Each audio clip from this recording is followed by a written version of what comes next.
प्रदेश में विधानसभा चुनावों का वक्त जैसे जैसे नजदीक आ रहा है, राजनीतिक पार्टियों की भी हलचलें तेज हो गई हैं।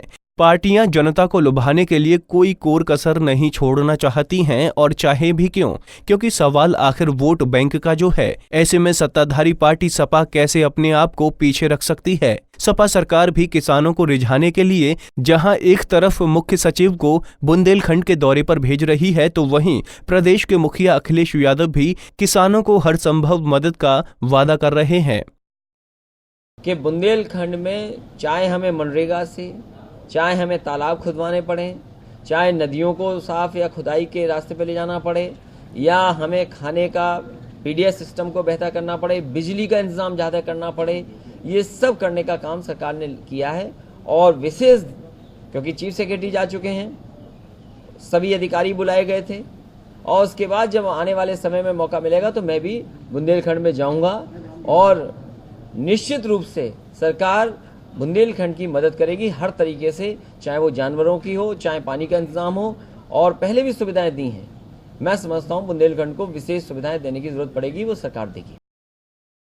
तो वहीं बीजेपी ने अखिलेश सरकार पर हमला बोलते हुए कहा कि सरकार विकास करने का दावा करती है, लेकिन सच्चाई क्या है सबके सामने है। उन जानकारियों में यह तथ्य उनके पास आया ना कि योजनाओं का पैसा लोगों तक नहीं पहुंच रहा। अब योजनाओं का पैसा यदि लोगों तक नहीं पहुंच रहा है तो उसके लिए न तो विपक्ष न ही मीडिया जिम्मेदार है, जिम्मेदार तो सरकार ही है। एक बात। दूसरी बात, चूंकि सरकार दावे कर रही है कि विकास की लंबी रेखा उसने खींची है, तो विकास का सच ये है कि 7 जिलों के उस बुंदेलखंड की स्थिति यह है कि वहां लोग आज भी घास की रोटी खा रहे हैं। आज उत्तर प्रदेश, बुंदेलखंड ही नहीं पूरा उत्तर प्रदेश सूखे की चपेट में है। बुंदेलखंड में तो इतना ज़्यादा सूखा है कि बिल्कुल अकाल की स्थिति हो गई है। ये वर्तमान प्रदेश सरकार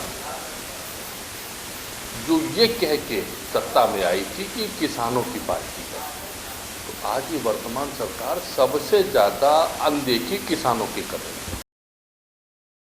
प्रदेश सरकार चाहे कितना भी किसानों के हित की बात करे, लेकिन सच्चाई कुछ और ही है। अब देखना होगा कि बचे 1 साल में अखिलेश सरकार किसानों को कितना अपने पाले में करने में कामयाब होती है। ये तो आने वाला वक्त ही बताएगा। लखनऊ से पंजाब केसरी टीवी के लिए अनिल सैनी की रिपोर्ट। उत्तर प्रदेश की खबरें आ गई हैं अब आपके मोबाइल पर, और इन खबरों के लिए आपको करना है सिर्फ पंजाब केसरी का यूपी पेज लाइक, और इस पेज को लाइक करना है बिल्कुल आसान।